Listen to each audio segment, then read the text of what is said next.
And hello, We're everybody. recording. Welcome to episode 15 of the D&E podcast. Siblings talking to each other because they are siblings. Last episode, we deep dived into the wonderful world of Avatar: The Last Airbender. We So, didn't bring up the cabbage guy we once. didn't bring up the cabbage guy. We totally forgot at to mention all. the cabbage guy. I thought Dude. of him, but I didn't talk about. Wow, crazy. We'll mention him in Korra because they bring him back for a lot of jokes in Korra. And we love that. Well, naturally, because we covered that one, we're going to be talking about the spiritual successor to Avatar: The Last Airbender, WAP. WAP. Featuring WAP? Yeah, WAP. WAP. By Cardi B featuring Megan Thee Stallion. Yeah. And also a sample by a guy whose name I have totally forgotten just now. Whatever. Anyway, we're going to talk about this. We're going to talk about the Ben Shapiro's I don't even want to call it a hot take, his lukewarm gesture towards the song. His incel take, we'll call it that. His incel take, yes. So basically we're going to talk about the DAP, then we're going to talk about the WAP. The DAP. The DAP, yeah. That's great, absolutely perfect. There's a brand of caulking called DAP, and every time I walk past it I'm like DAP. Yeah. You're like, girl, you need to go to the doctor. You gotta make sure that nothing's wrong. You know, you need that WAP. Girl, are you sold in aisle 6 of Lowe's? Because that's some DAP. Okay, so let's. Also, first off, like a health comment, it's so fine to have a DAP. Like it's not it totally is natural for somebody to have like a really moist pussy. Well, and here's the thing. Let's it's let's totally just deep fine. dive If you need into lube, it. go for the lube. If you that's haven't, what it's there for. If you go watching this haven't seen, so that it doesn't break down the condom. Well, yes, indeed. Yes, water-based lube because water-based lube, a nice comfy water-based lube. A nice comfy water-based lube, and don't be afraid to use a lot of it too. Yeah, you know? And I mean, look up what brands you need. You want to definitely go for a lube that does not have sugars or glycerin or flavorings or anything. But flavored lubes are for oral sex, but that's fucking weird. Yeah, why would, huh? That makes no sense. What the fuck? Anyways, so look into the Well, spheres. so let's get into Ben Shapiro. We're gonna get Ben out of the way first because I really don't have much to say about him. We know him. Ben. Let's get Ben. Let's get Ben out of the way. Let's say, for the sake of argument, hypothetically, that we talk about Ben Shapiro first. Okay, no. That caught me off guard. Yes, it's so early. I'm really good at that. Well I'm really good at that. No, so Ben Shapiro is a guy. I don't really care much about him. I guess He kind of a dick. He made a bit of a dick. He's a bit of a dick. He suffers from the Ben Carson problem, right? He has a lot of knowledge in a specific field. One field. He went to Harvard Law School, and he talks about everything but law, right?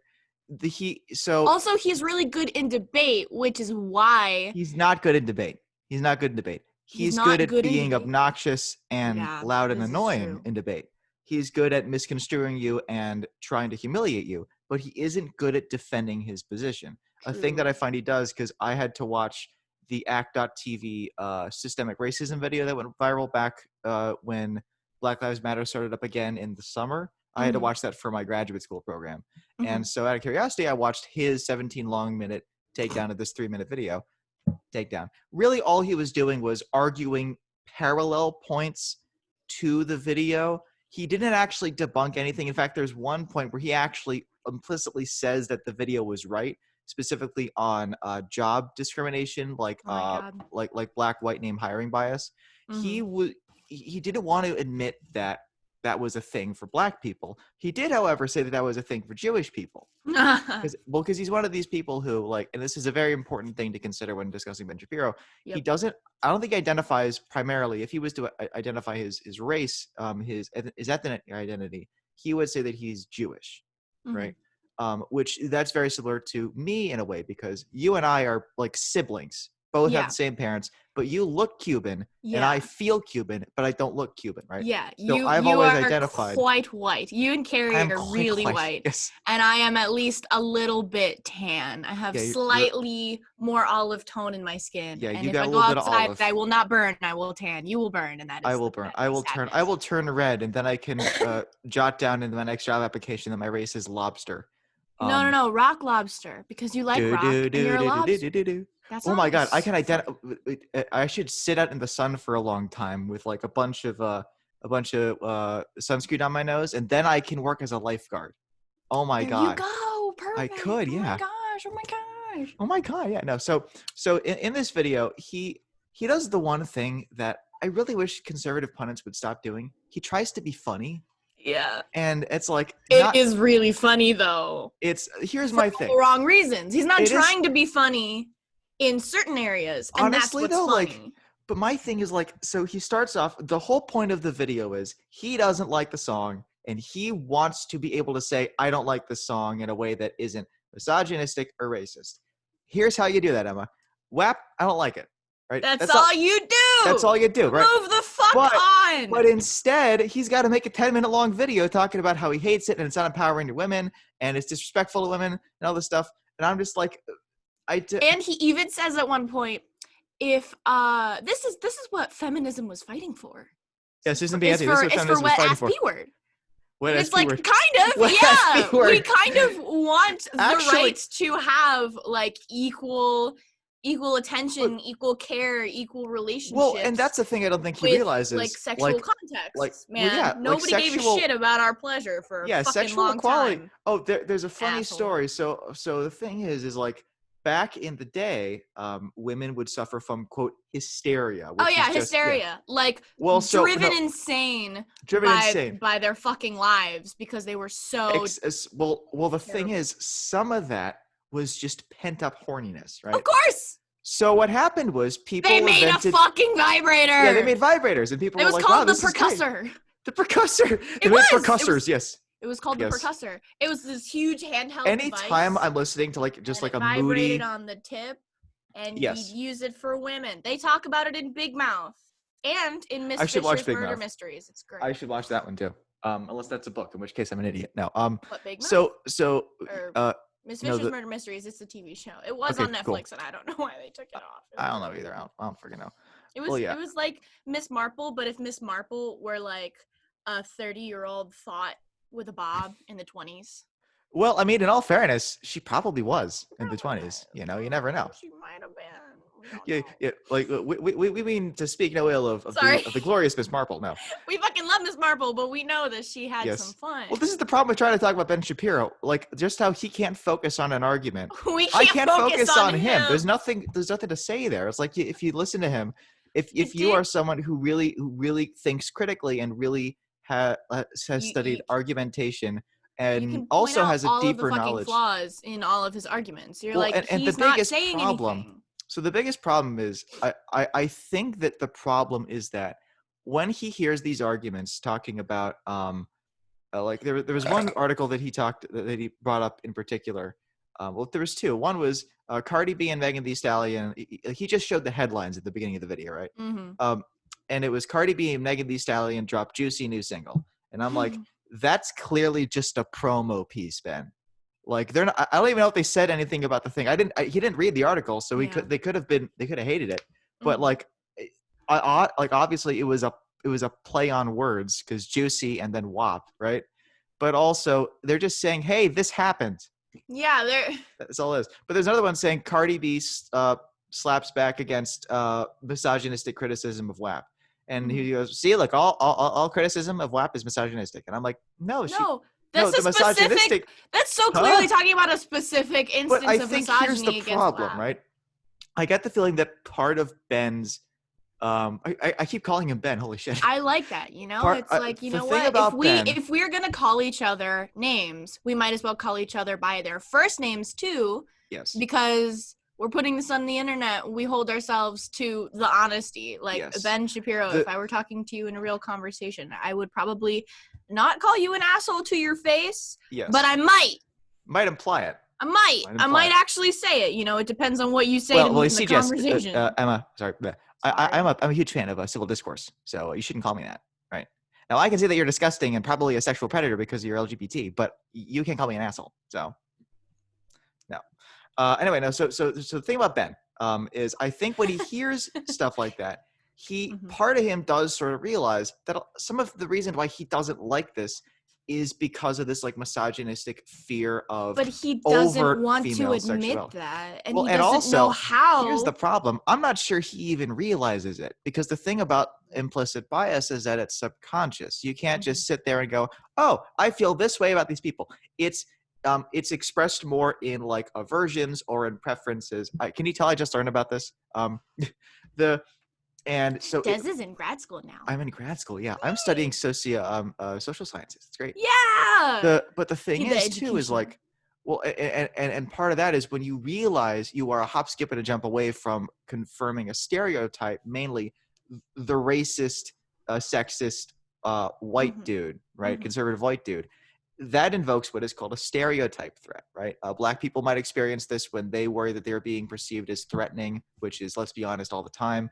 Yep. And white people experience this too, or in my case, white passing people, when we feel as though we are coming off in this way. And there's two ways to acknowledge that, to think about that. There's the radical acceptance way, which is, oh, I'm feeling this way. I wonder why I'm feeling this way, and thinking about it, right? And then maybe meditating on it for a bit. I don't mean like literally meditating. I mean like considering why you're feeling that. And attempting to change that, prevent it from happening again in your life, preventing it from happening to other people. But also wondering why, because the thing about implicit bias too is it often runs counter to your explicit beliefs and ideologies, right? Which is why there can be people like me who were never for racism explicitly, like learned about it in elementary school and all that stuff, but also hated rap music for the longest time, and was convinced that rock music is objectively better, which oddly enough, I think is a take that, well, at least not with rock music, but with classical music, Ben Shapiro has also had before. So. Yeah, I mean, honestly, the concept of like thinking that one type of music is better than another type of music, specifically like in the construct of thinking that rock is better than rap, thinking that classical is better than rap, there's definite, if you don't see them, there's definite connotations there of like, of course, who told you that? Have you listened to all types of rap music, or is it just the one? Thing is too, like, and is it based in racism? And we're going to be talking too about this, but like the thing is, you can't say that you like rock music or that you dislike rap music, because there are so many, like there's classic rock, and even then there's classic rock from New York, or there's classic rock from Detroit, there's classic rock from the South and from the West Coast. There's songs that sound good but talk about something that you don't like, so you don't get into it. Yeah. You know? Yeah. There's and then for rap, dude, rap has had a comparatively shorter lifespan than rock music, but it's no less thriving. Like you've got Atlanta hip hop, New York hip hop, West Coast hip hop, starting in, I think it was the 2000s. You had like middle America hip hop, like Midwest hip hop, like Texas hip hop was a big thing for a little bit, but it wound up kind of.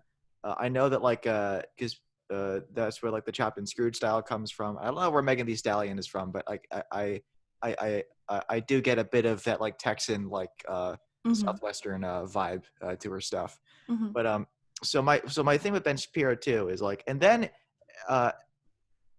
it's hard to talk about him because he's so uninteresting. I'll wrap it up so we can move on to the song. But the thing is like he's trying to talk about this thing by taking it seriously, like sarcastically taking it seriously, and I'm like, buddy, that's the fucking point of the song. Yeah. Like the point that'd be like watching Gangnam Style and thinking, yeah, this guy really thinks he's cool. Yeah, look at this. Oh yeah, like he thinks and I'm like, the point is that he's making fun of South Koreans who think they're the shit. That's the point of that song. Cardi B doesn't literally need a bucket and a mop for her wet ass pussy. It's hyperbole, dude. It's a writing technique. It's literally like one of the basic things you learn in creative writing. They're not explicit. Like, and the thing is, they're just talking about like how they want to have violent, angry, weird sex with you. It's like that's all they're doing. And if you don't want to have violent, weird, angry sex with your wife, then dude, be vanilla. That's fine.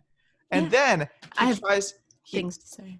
Go ahead. And then I think we're getting to that. But like then at the end he goes, I actually spoke with my wife, who is a gynecologist, and I'm like, buddy, did you just invoke an appeal to authority for a joke? What? And then he gives not one, but 3 different diagnoses. And I'm like, oh, I'm sitting here listening to words I don't know what they mean. That's fucking hilarious. I'm like, buddy, what?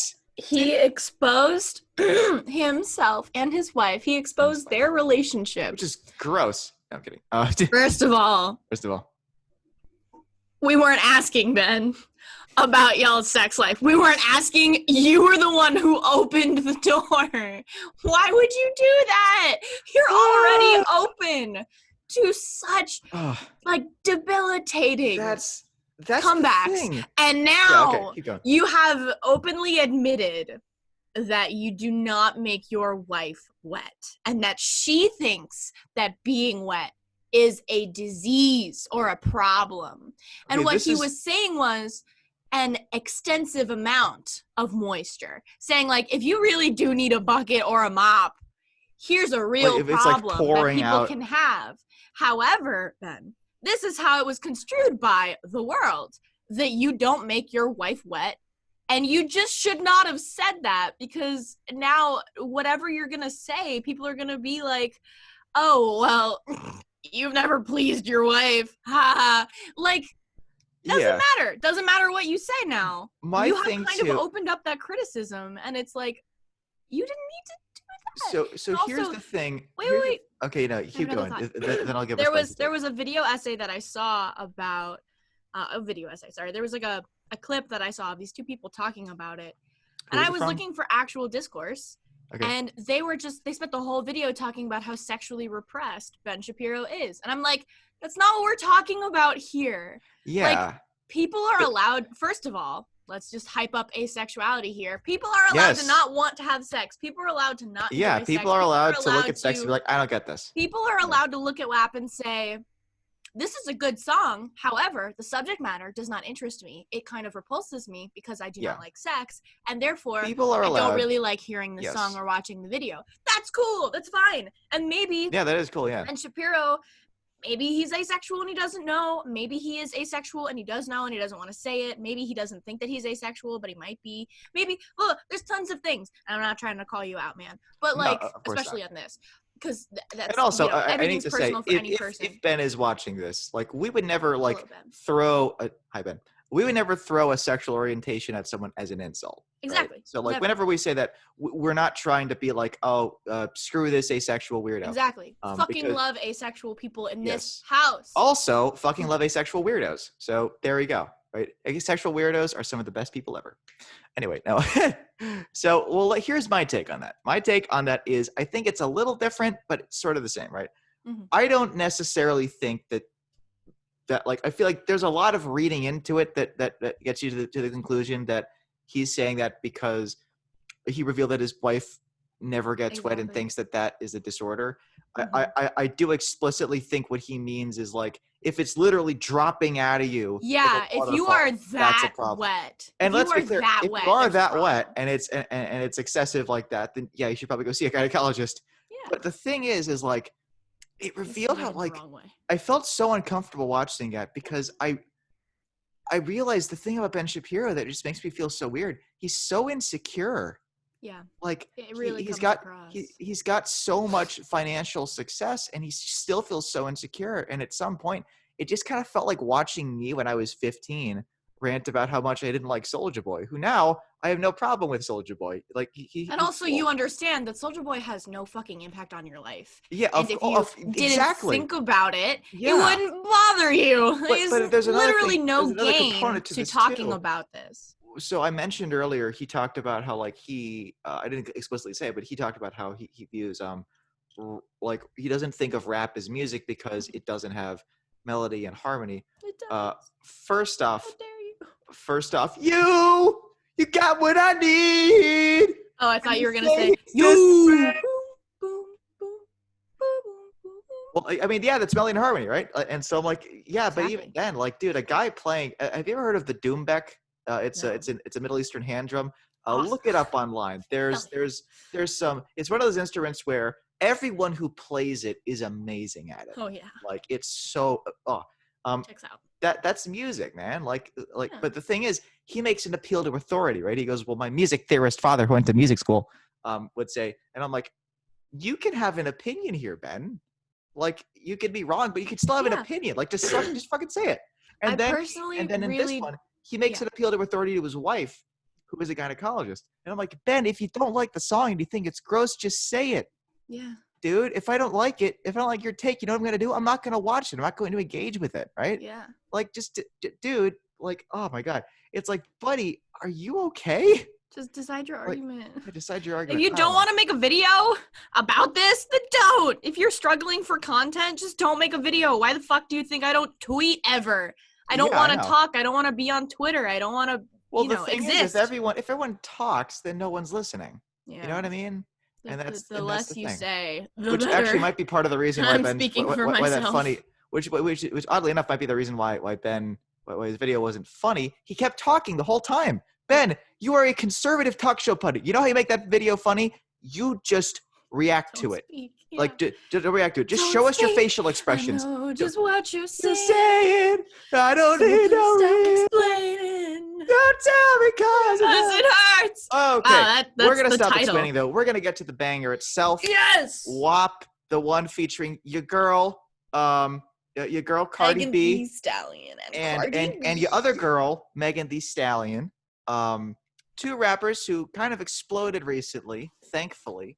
Well, Cardi B exploded a while ago, but it feels like recently because it still feels like it's 2010. Yeah. I still feel like I hear 1950s, and I do not think that was 70 years ago. I think that was 50 years ago, right? Oh, dude. So I'm really fucked up on that. No, that's fine. But yes, Megan Thee Stallion is recently popping up. She recently popped up. She popped up last year with Ty Dolla $ign and Nicki Minaj with Hot Girl Summer, which is a song that I revisited after I listened to WAP, and I really like that song now. A song that reshaped our fucking vocabulary. Yes. Yes. And I'm only on like Facebook and Winter, YouTube and like once every 2 months Instagram. So I had no idea that song was even a thing until a music reviewer that I follow put it on his best of list for 2019. And I was like, I've never heard this song before. Let me check it out. And for the record, have not really listened to any of Megan Thee Stallion's other stuff. I recommend it. I personally don't really enjoy Cardi B's stuff,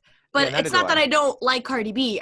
I've never really gotten into her music, and that's the extent of it. I'm not gonna make a video about it, Ben. You're not gonna make a video. I mean, we're making a video about it, but like, oh god, no. Not about that. Well, so the thing is, Cardi B popped into the scene with Bodak Yellow, which was a like, people were sort of disliking it because she kind of ripped Kodak Black's flow from this really good freestyle he put out way back in the day called No Flocking.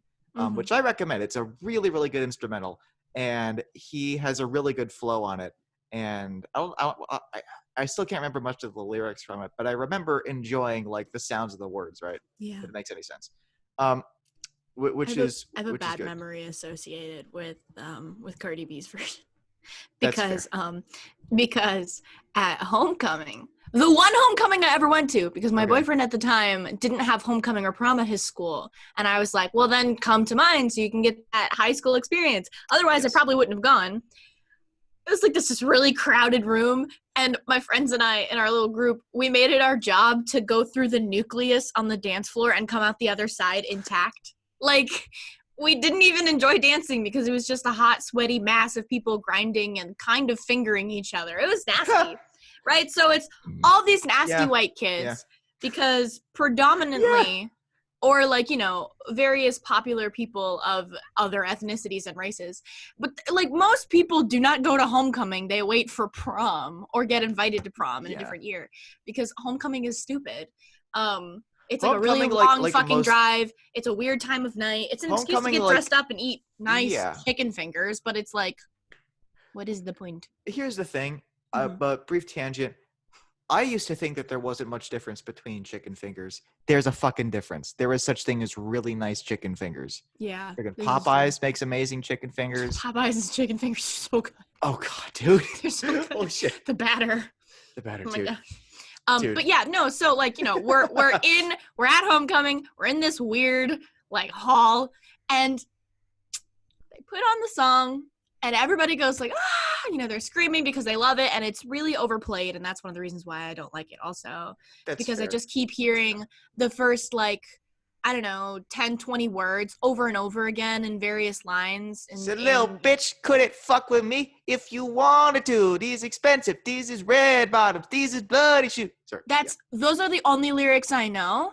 And I know them because I heard them probably like 300 times a day back then. And it was just like really annoying the burden of to being me. a high school student in 2016, man. Like, this is like, or I mean, the same thing happened with Happy, by Pharrell Williams. Like, it was really overplayed. And our mom didn't hear it overplayed, so she let me throw it out there. She plays it all the time, and I'm like, Mom. I have a theory about songs, because there are some songs that I've listened to against my own will over and over again. Full disclosure, the satellite playlist at my job is broken. It's on a 10-song loop, and it has been for the past week and a half. I'm so sorry. Every time I have listened to Drops of Jupiter by Train about 50 or 60 times, and here's the thing. It hasn't gotten old yet for me. Nah. Right? And the thing is, I think it's because there are songs where the more you listen to them, they grow on you, and you really get them, and you can appreciate more things about them. You can appreciate more lyrics. You can appreciate many songs like that. But then there's songs like Happy and Bodak Yellow, where they reveal themselves in their entirety the first listen. And the more times you listen to them, the more you're like, it's the same song. Yeah. I don't get it. And you lose a lot of the initial appeal. Yes. With that song, the more you listen to it. But anyway, so we're listening to that doesn't happen with No Flocking. So check that out. We listen to this song. The song starts playing. And the DJ, you know how like the DJ will sometimes turn off the music so that the people have to shout the lyrics? He did that for the N-word, and all the white kids screamed the N-word. And I was like, I want to go on leave. Holy shit. This is a very bad time. I'm going home. I'm going home. To the place where I belong. I belong, not here. I was very upset. I was like, Oh, Jesus. Yeah. No. That makes sense. These people suck. Oh, God. I'm leaving. Yeah. So I wanted to share cleanse myself with this filth. It's really bad. Let's actually just talk about WAP. The song. Like, so first of all, I heard... This song is a grower, in my opinion, right? It is incredibly good. You can't hear all the lyrics the first time you listen through, because... the way that they're saying them and the pace that they're saying them, you miss some words. And so, like, I didn't even know a ton of the words until I didn't realize I didn't know a ton of the words until I looked them up, all the lyrics, and I was like, I thought that they were saying something else. My bad. That makes a lot more sense. Cool. There's another component to that too, which is when I listen to hip hop, I'm more of a beat guy than of just a purely like lyrical guy, right? I do appreciate a good lyric, right? Because there's a lot of them. But I really enjoy production. And the production of this thing is very minimal. And initially, I wasn't a big fan of it. But the more I listen to it, the more I'm like, it does sort of suck you in and create this vibe. I think my favorite moment of the entire song is she says that thing about a freight train. Then you hear this abrupt freight whistle, and then it goes away instantly. And I'm like, oh, that hit so hard. That was really good. Yeah. And the same thing happens at another point where she says, I never lost a fight, but I'm looking for a beating. And it goes ding, ding, and that's it. Yeah, I know. It's really so nice. Well, it's really good timing. And that's the thing that a lot of rappers do, where they'll be like, they'll say a line and then it was the Big Mac truck, by the way. It was the Big Mac truck. Yeah, horn. the Big Mac truck. So she says, it was Big Mac truck right in this little garage. Or this little garage, yes. I also love. Here's another thing I like about it too. When I first watched it, I actually watched the censored music video. Me too. When I first watched the video, I was like, wet and gushy? How is this clean? This is in fact worse. I love it because I know it's so much worse. Wet ass pussy. You're like, okay, it's wet. That sounds like okay. You have achieved sexual arousal. That's okay. But wet and gushy is like. Oh boy, that's some vivid imagery. I don't like it. I don't like it. Dude, I can smell that description. Oh my god. Not in a bad way itself. But I also love it because the song is not. It's still unbelievably filthy when it's censored. It's hilarious. It's filthy in a good way, and wet and gushy just kind of hurts when you hear it. I want to go to a bunch of department stores and just just wait until WAP starts playing. They're not. Like, they're never gonna play WAP. They're never gonna do it. You know what, dude? You never know. You never know. They might in like 10 years, but I don't think they're gonna be playing. I also love, and this is a thing too. Because they don't want all these like teenage girls just like stop shopping and start twerking. You know, they want to keep you moving. Well, I mean, twerking is movement. So I mean, you know. You know what? No, it's twerking in place. It's movement, but movement. Okay, so then walk while you twerk, damn it. Multitask, people. Synergize your dance with your thoughtness, man. Come on. I'm sorry, with your thoughtfulness. Anyway, so there's another component that I really like about this song too, which is it's just so fucking absurd. Like it's great. It's so over the top. They're rapping about like costumes.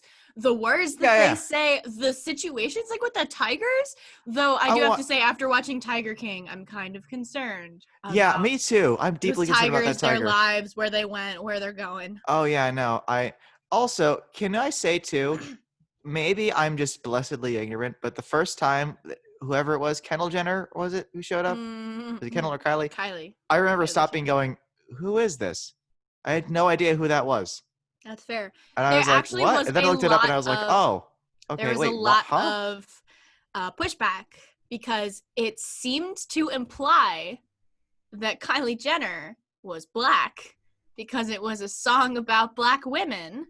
And there were more black women at the end, you know? Like, the plot is there are whores in this house. We're opening all the doors. We're opening the doors to see the whores that are in this house, right? And I kind of get that, but at the same time, like, they never explicitly said that it was specifically they never explicitly said it, but that's one of the reasons why there was pushback about that. And also, like, why would you give Kylie Jenner a platform? Well, and also my probably my biggest objection to it is why interrupt the song, dude? Yeah. The song was doing its thing, man. Yeah. That's the thing. Rap is about the flow. It's about the vocal flow. And if you interrupt the flow, like, it better be for something really cool. But it was just a lady walking through a hallway, and I was like, come on, guys. Okay. Anyway, much like the music video, skip that. Go back to the song. I also have to say, it took me a while to really get into Cardi B's delivery on the song, because I find that it takes me a way longer to get into her music than I would like to, which is why I'm not like a big fan of hers. It took me a little bit to get into I Like It. And even then, I think I prefer the two Spanish rappers on that song to her. Even though I do like her hook on that song. Which one? I Like It. Actually, fun fact, when I first heard that song, I was like, what song is she sampling? I found it and I play that now because that's song a really good song. Gorgeous. I Like It Like That by Let me look it up. Hang on. Yeah, hold on. It's on my Spotify. I Like It Like That. It's a really fucking good song. That song slaps and you should listen to it. I'm gonna have to listen to it. Oh my god, I'm so sorry. My lo-fi's playing.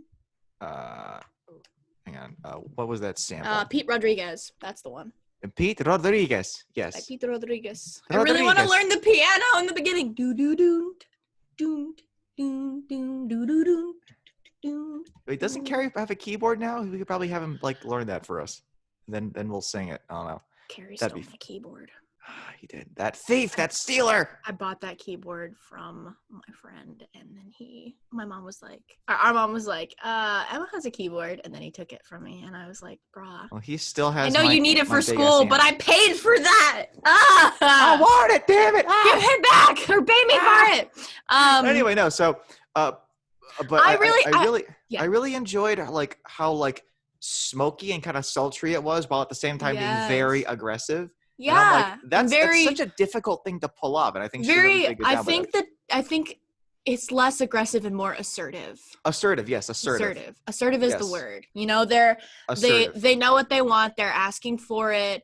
They are being calm, cool, and collected about it, but also being sexy. But and I being think there's like, also, this is what I want, and you should give it to me because I'm hot as fuck, and I know you want this too. But the thing is, too, I think there's also an unspoken assumption throughout the song, which is that the reason why they're like that is because the person that they're with would like them to be that way too. And like, it's a two-way thing. Oh, they like them being so assertive, and they want to be assertive. And that's another dimension of that song that I really like about it, is like a man being a sub and a woman being a dom. It's like, thank you, representation. I love it too, and like it's just good. Like, you know, like it's a portrayal of a. It sounds weird, but it's a pretty healthy relationship. If that's what you guys want. Let's define weird, not in the norm, and let's define healthy, not in the norm. Yes, unfortunately, totally, yeah.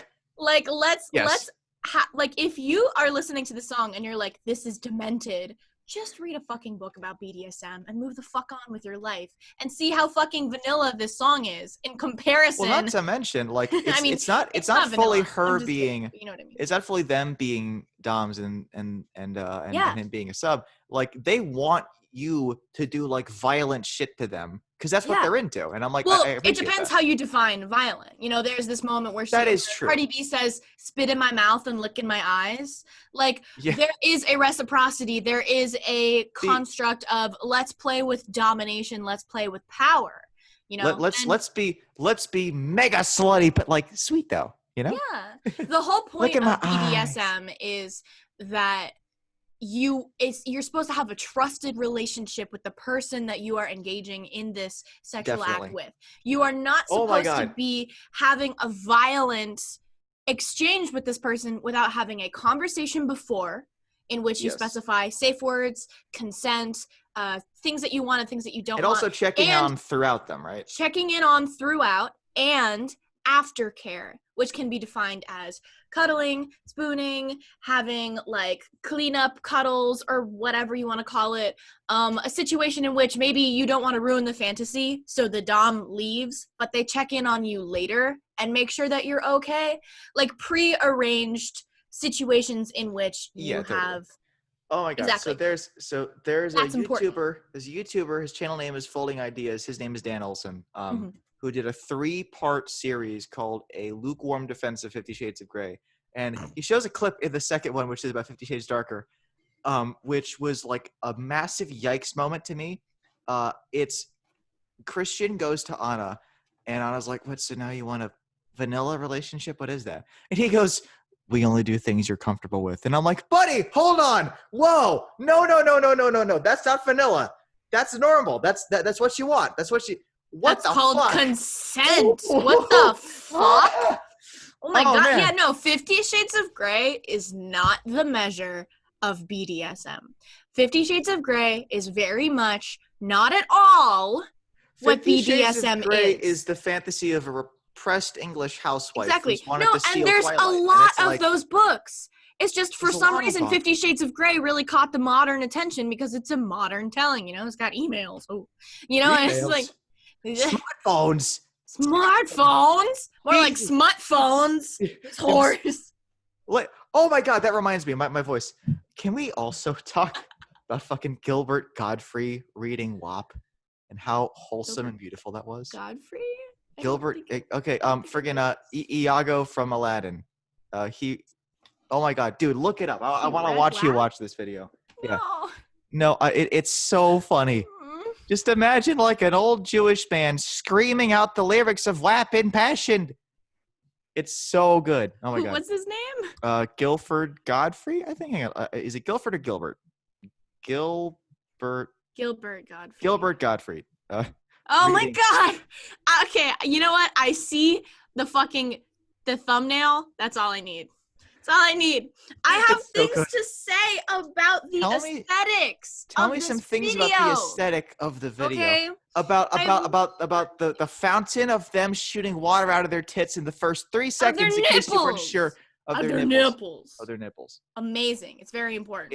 It is powerful. The sculpted butts and tits all throughout the mansion.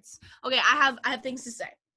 First of all, that's the point of the show. The dresses that they're wearing are so beautiful. And the fact that they're very similar, but they are pink and yellow, which are like good complementary colors, and they're kind of sexual in their way. Yes. I really like. And I also really love the construct of the really interesting part of the video where they're in this like industrial area and everything's pink and green and striped, and they're wearing weaves that are pink and green. I don't know why I said pink and green. Purple and green. Purple and green. I don't know why I said pink. I'm sorry. I'm thinking purple whatever. when I said pink. Purple. Purple and green. It's a really. Purple is dark pink. Change my mind. I was thinking about like, I wonder why they did that.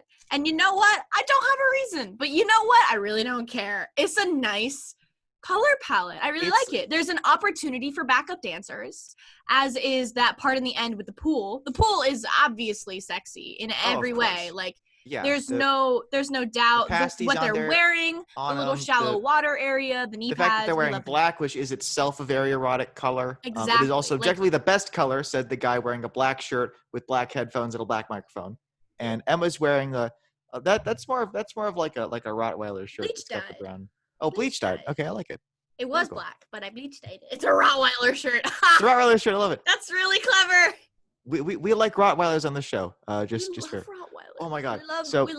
We love dogs that are seen as aggressive, like pit bulls. Can I also say too, there's this family on our street who has pair of girl German shepherds, and they're such big, excited, like fluffy dogs. And every time I see them, I'm just like, oh, dude, look at them. Oh my God. As soon as this COVID shit's over, I'm petting every freaking dog I can get my hands on. Every goddamn dog. I'm going to pet them. I'm going to tell them that they're all good dogs. Every dog that wants me to pet them, my hands are yours. Every dog. Every dog. GAB, good ass boy. Here I am. I actually have a headcanon about this video, right? I have a headcanon about it. Tell me. So what letter is emblazoned across the gates at the beginning of the video? Is it a W? I believe it is a W, right? Okay. And they're roaming through this weird ass fun house. It's called place. Whorehouse.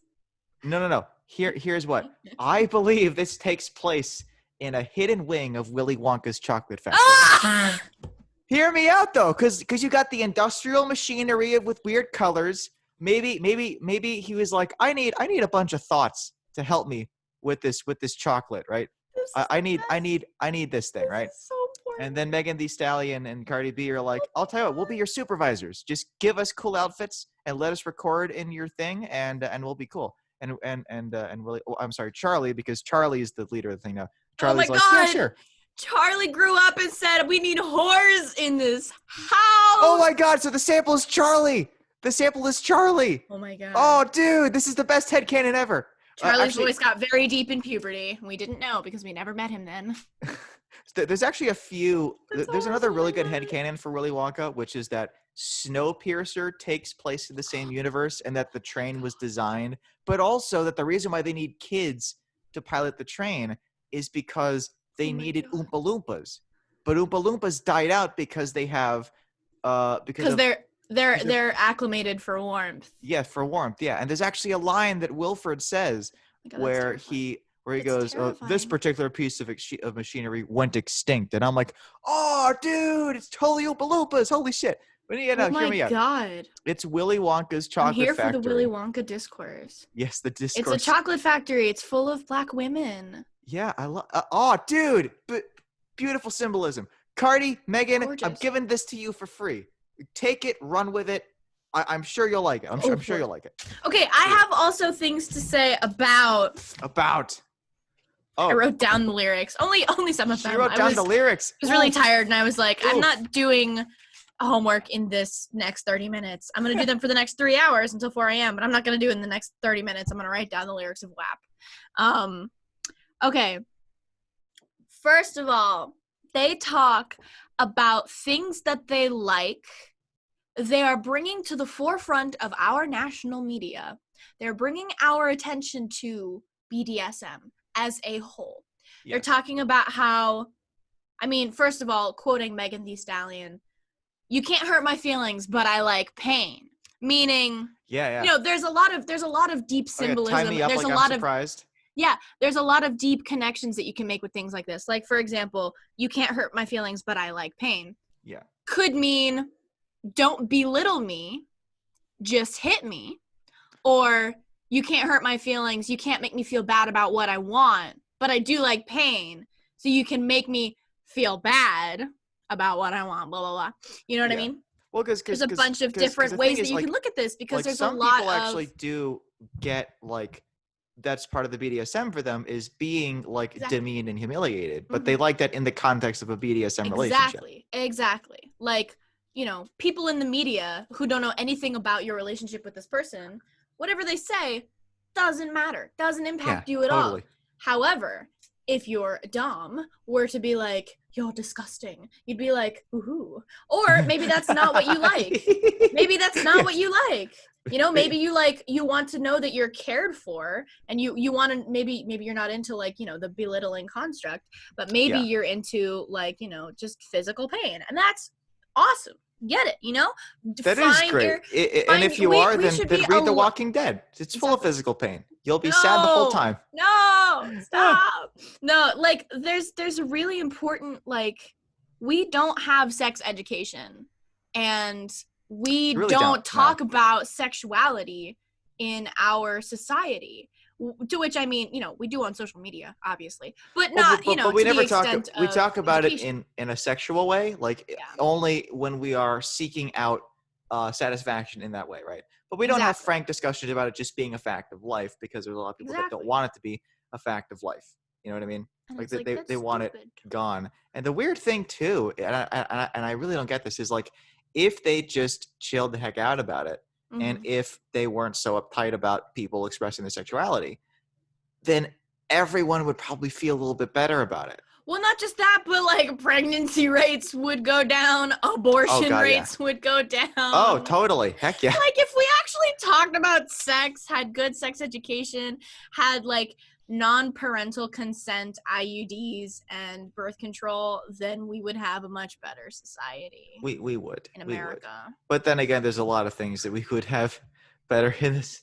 Oh, I mean, also, there's a lot of TV shows for kids now that do the job of sexual education, like Big Mouth. Never Have I Ever does a little bit of that. Not enough in my opinion, but I didn't really end up liking the show. I kind of stopped watching after a bit, but I haven't seen any of these shows. So there's a lot of TV shows for kids nowadays that, like, when they're set in the modern context, they talk about sex education. Big Mouth, the whole point is to talk about sex education, which is really cool. And to make kids feel like it is in fact normal to have all of these horny, nasty feelings. They're not nasty. Yeah. Like you can, if it makes you happy to think of them as nasty, then they nasty. I like calling them nasty because nasty is just a fun word to say. Nasty is a great word. Instead of asking your partner, hey, do you want to do a little something? Be like, you say, you want to get nasty? It's much better. It's great. Better. Like it's wonderful. Also, this kind of ties into a thing that I wanted to talk about too, which is, as much as I would like there to be a broader conversation about sexuality that is ongoing and that people can feel free to express their sexual preferences, even if, and especially if they're actually not okay sexual preferences. People need safe spaces to say, hey, I'm struggling with wanting to do this and I would like to not do this and I need some help with this. If they can feel like they can talk about that with someone. Exactly. Having intrusive thoughts, for example, in regards to sex, and they need to know that it's natural to have intrusive thoughts and not want them. You know? Yes, like intrusive thoughts are intrusive for a reason. It's also, if you identify that you might have a sexual preference which would be harmful if you indulged in it, good on you for recognizing that. Exactly. And now here's some help for you. Exactly. But here's the thing, right?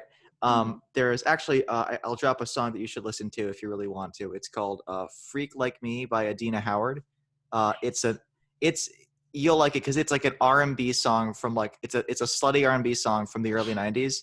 And it's actually wonderful. It's an incredibly good song. Slutty R&B song? Yes, it's really, really good. It's a black lady talking about how she wants some sex, but it's like, it's done in such like an intimate, like really like inviting, like comforting almost kind of way. Like it's so like it's so good, and it also has that G-funk kind of Dr. Dre thing going on, which is really cool.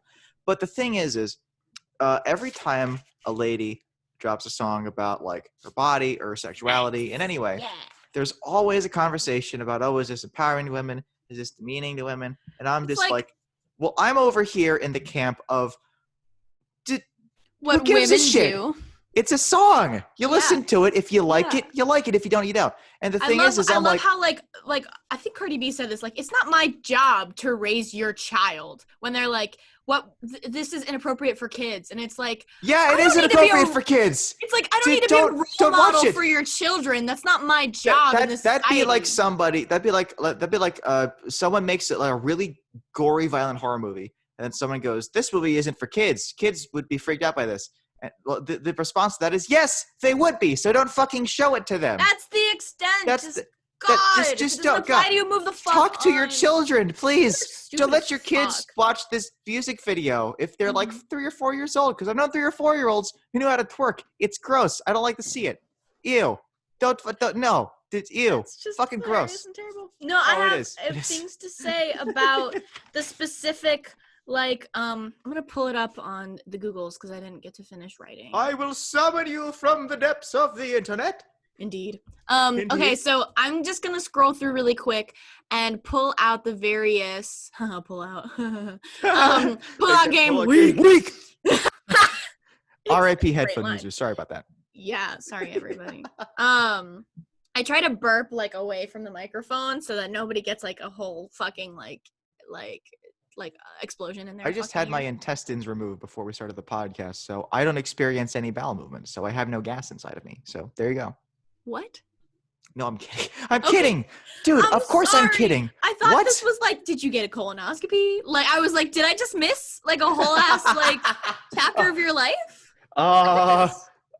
No, you didn't. Not at all. I think you're too young to get a colonoscopy. Hey, don't say never, man. You never know. I might want to push the limits. I might want to make like Ted in that episode of How I Met Your Mother and live like I'm 80. To quote fucking John Mulaney, oh, I'm sorry. Speaking of butt stuff, right? Yeah. Okay, so I would like to comb through the lyrics and pull forward instead of pull out. I would like to pull forward the various BDSM connotations and experiences that are just kind of sprinkled throughout in this song. Okay, so first of all, let's see. Bring a bucket and a mop for this wet ass pussy.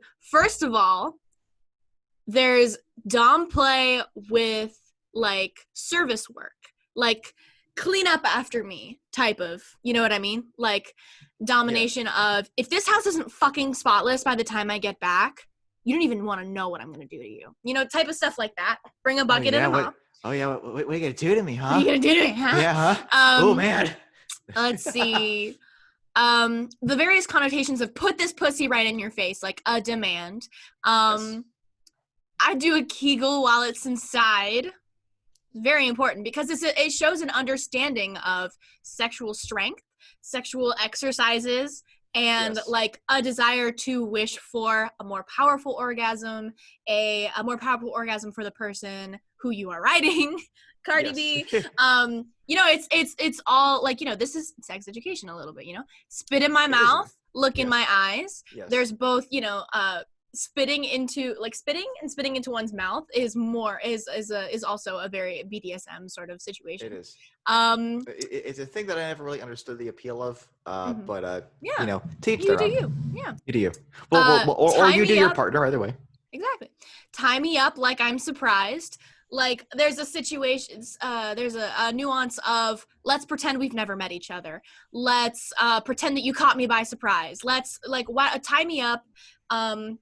Or like agree to like being like at some point I'm going to surprise you with this. I'm going to surprise you with being tied up. Exactly. Yes. Like you're surprised. The very word like I'm surprised. The very word like I'm surprised. Like I'm surprised is, you know. Like is doing a lot of heavy lifting in that sentence. Exactly. Like, you know, it is the explanation, the implication of consent at a previous time of I'm going to tell you what I want, and it's up to you to do it to me at some point. You get to choose when it happens, but I choose that it happens. Yes. You know? The thing people don't seem to realize about BDSM is that in a lot of ways, the sub actually has all the power. A lot of power. Because there's an equal distribution they're the person who is experiencing everything. Exactly. And the master has to make sure that they are not violating their control over the sub in any way. Exactly. So there's a lot of control that comes into both sides of the relationship in a sexual encounter with a sub and a dom, or a master and a slave, or a situation like that. Let's role play. I wear a disguise, like a similar situation of tie me up like I'm surprised. Let's pretend that we don't know each other. Let's make it stranger sex, which goes into the next a future line. Out in public, make a scene. Let's do public stuff, which is illegal and, nasty for the people walking by. However, for the people involved in the sexual context, it's fun. Well, and I'd also say too, that kind of like that domination could take on many forms in public. Like, of course, she's not going to be walking down the street butt naked, right? Exactly. But maybe they're walking down the street and her partner tells her to do something. Exactly. Right? Doesn't even have to be anything sexual overtly, but like them being ordered to do it is what they want. There's a lot of situations like that where there's public things that are not as overt as, like, I don't know, having sex in an alleyway, and and you can hear that there's people walking by, right? Like, there's a lot of different things. Like, coming in November of 2021, Cardi B and Megan Thee Stallion, let's go fuck in an alley. Yeah, right now. I would fucking watch that. I would listen to it. It would be my jam. It would be great. It would be great. Well, and then the sample would just be, there's some hoes in this alley. There's some hoes in this alley. The main character's name? Allie. Oh my God, Allie, our friend Allie. Yeah. Allie would be the one singing it. Holy shit. Oh my God. That's so there are remote control vibrators, or like remote control panty vibrators, that the dom can use to stimulate the sub at a I don't know, like not a super deep distance of radius or whatever. Anyways, if they're Bluetooth, you're not going to be able to be like, all right, how about you fly down to Indiana and then I'll give you a good time. Let's see. I wear a disguise, the concept of, it also ties into what, like, switch up my weave, make him feel like he cheating, that Megan says at some point, like, it's the concept of Megan is rapid fire. A different personality. Yeah, it says, first of all, I love that Megan gets two verses. Hell yeah. She's really good. If we had one, it would not be the same. We need both. I listened to her. Switch up my weave, make him feel like he's cheating, put him on his knees, give him something to believe in. She says handcuffs, leashes. She says, Your Honor, I'm a freak, bitch. Handcuffs, leashes. Okay, first of all, Your Honor, the concept of being in court for her sexuality, amazing. Handcuffs, leashes, going into the concept. Although you never know, that might be part of the role play. Like, that's what I'm saying. She might be guilty, and Your then Honor. He's like, oh, well, I pronounce you a fuck. I pronounce you a freak. Exactly. Put him on his knees, give him something to believe in. Hosier is like, hello, you called my name? Church. Take me to church, put me on my knees. I am driven to God because of this good ass. Are you ready? In the food chain, I'm the one that eat you. If he ate my ass, he's a bottom feeder. We have to take a second to talk about that line. I legitimately just laughed out loud when I heard that. It was I never laugh out loud. It was so good. It was just like, that's beautiful. It's humorous in such a good way. In the video, she does that butt rotation thing, and it's Matt, you transcend to a different plane when she does that. But then I listened to her first album because I'm like, okay, she's really good. I gotta check out the rest of her stuff. So I listened to her first album. Do the rest in her first song on her first album, or maybe it's not her first album, I don't know. But the one I listened to, it contains the line. She's talking about how she's gonna fight this girl, and she goes, I knocked the shit out that bitch like an enema, and I'm like, holy shit, that's amazing. That's the second time I laughed. I don't think I've straight up laughed out loud to anyone else but Megan Thee Stallion. So she's not just a fire spitter, she's also fucking hilarious. Yeah, and it's like, that's how a lot of rap should be. Like, let's make it a little funny. Like, we got room to be funny as hell. We got room to be funny as hell. Although I guess it kind of depends what you listen to, because I listen to more like politically conscious stuff, or stuff that just goes really hard. I don't really listen to a lot of like funny music. I like funny sketch videos and stuff, but for my music, I want to play it like straight most of the time. Yeah. So I guess it depends. You know, I find that I tend to like East Coast hip hop a little bit more, like harder, cooler stuff.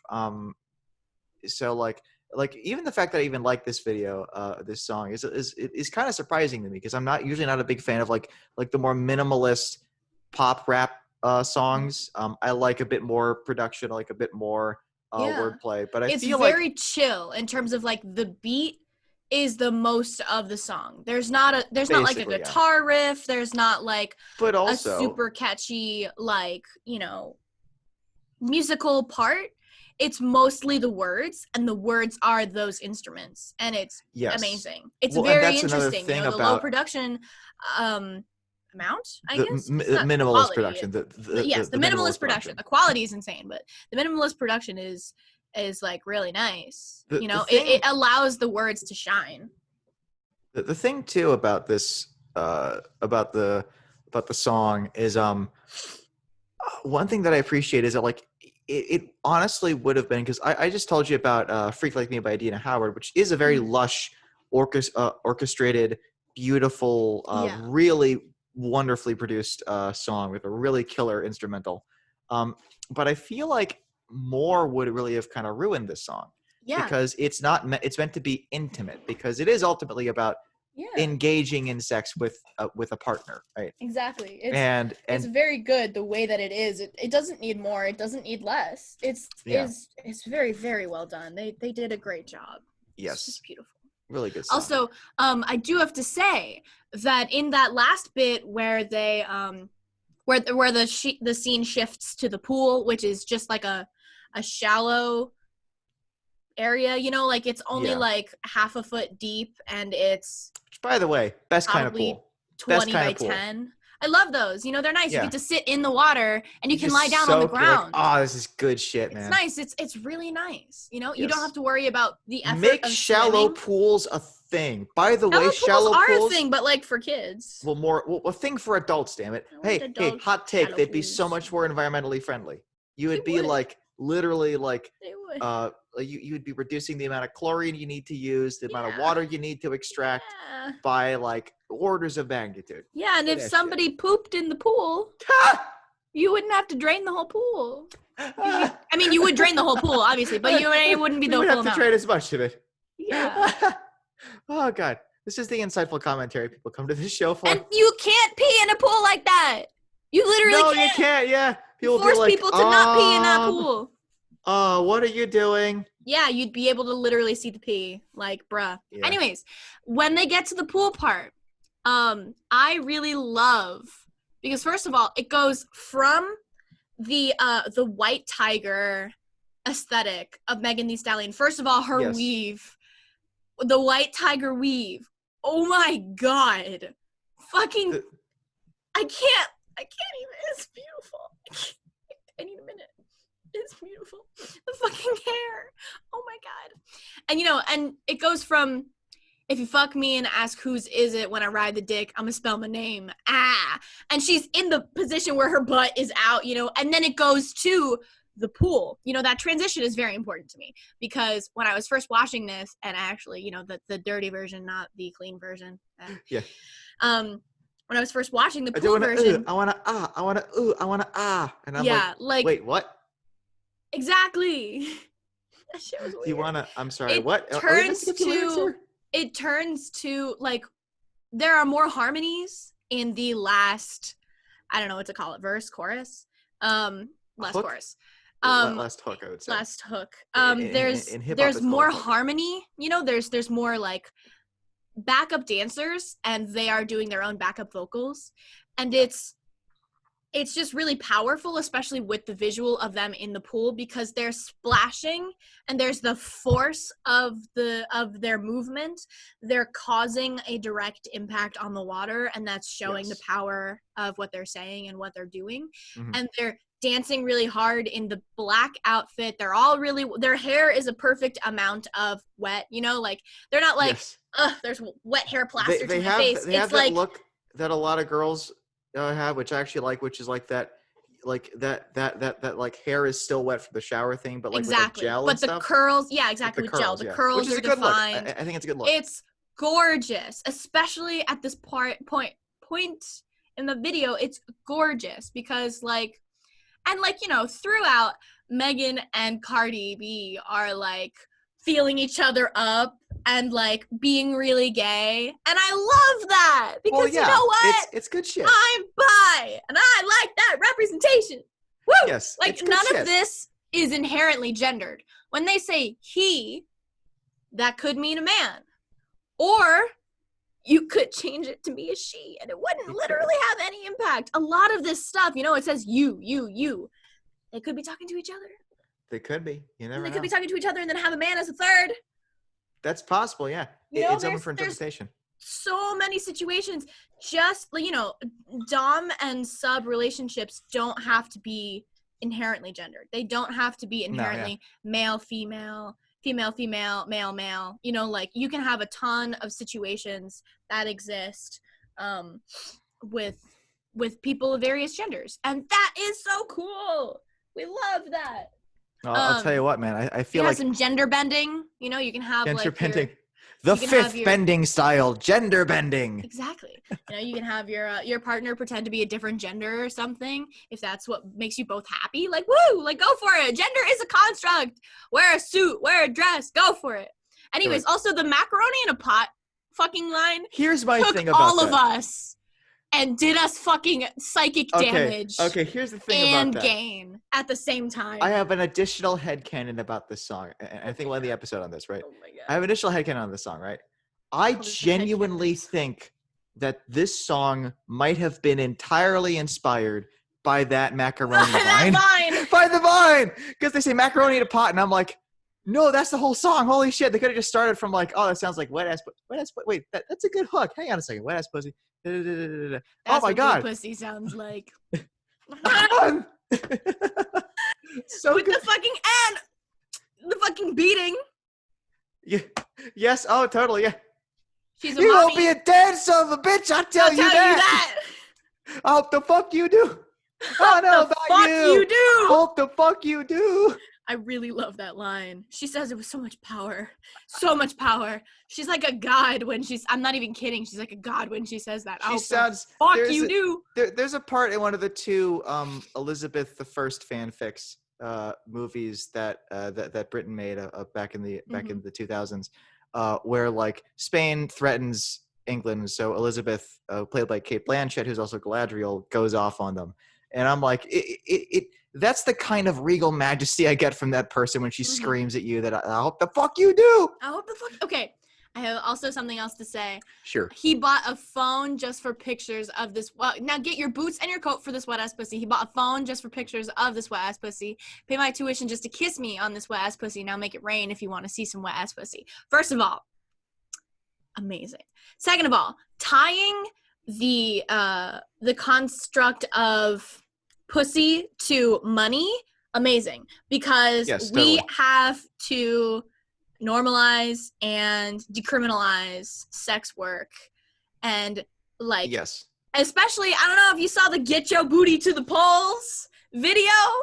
That video, I don't think amazing. I saw it. No, it's great. It's like, you know, strippers and sex but I do agree with the title though. Are you know, they're like literally on polls and saying things like, you wanna get money for the education of our children? You wanna get universal health care? Get your booty to the polls. And then they're like shaking their asses and they have the word vote, vote, vote on their butts, and it's great. Anyway, so now I wonder if I actually have seen that, but I've seen 50,000 images beamed into my brain in the past like 2 days. Ask for a car while you ride that dick. You ain't really never got to fuck him for a thing. He already made his mind up for it came. Yes. First of all, like, ask him for a car while you ride that dick. Like, he's like, this is power move, dude. Truly a sugar daddy, sugar mommy situation that's happening here. Like, I give you me and parts of me in response to, in exchange for money. For stuff. It's for like, money that's stuff. fair. Do that, man. Exactly. Like, hell yeah, that's a fucking job. Get that cash, get that money, and maintain autonomy. We love that.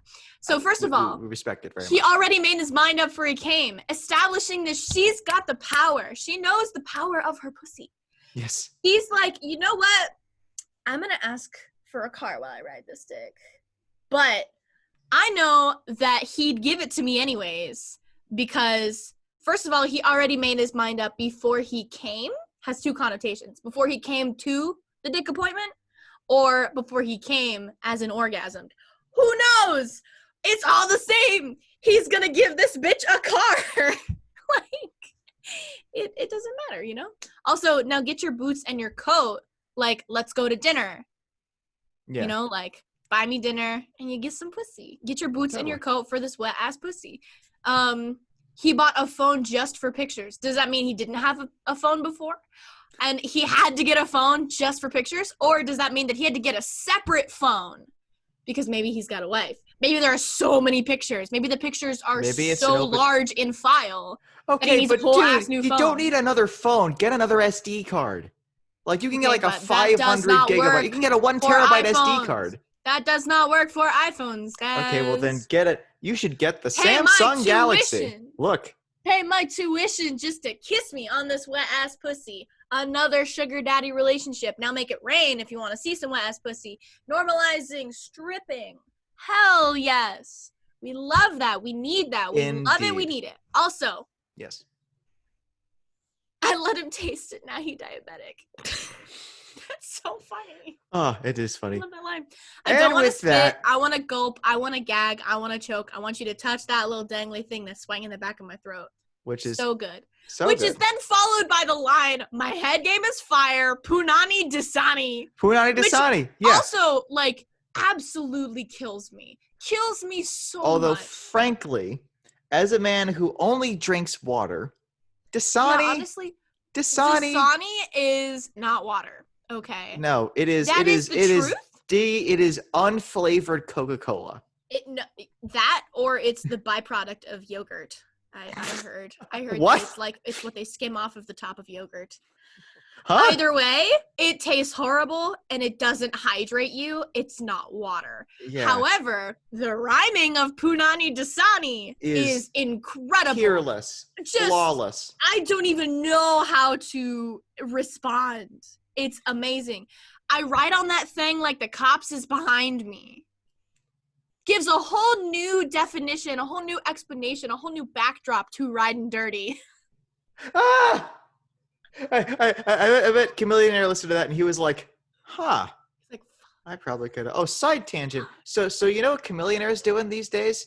Well, he's busy being a wildly successful businessman. Hell yeah. He's literally a millionaire now. Oh, really? Like, yeah, he's affiliated with Maker Studios, who are like, they're a big entertainment thing. I think they're affiliated with like Disney and Google and stuff, and like he's invested his money very, very wisely. That's awesome. He's legit like a self-made millionaire.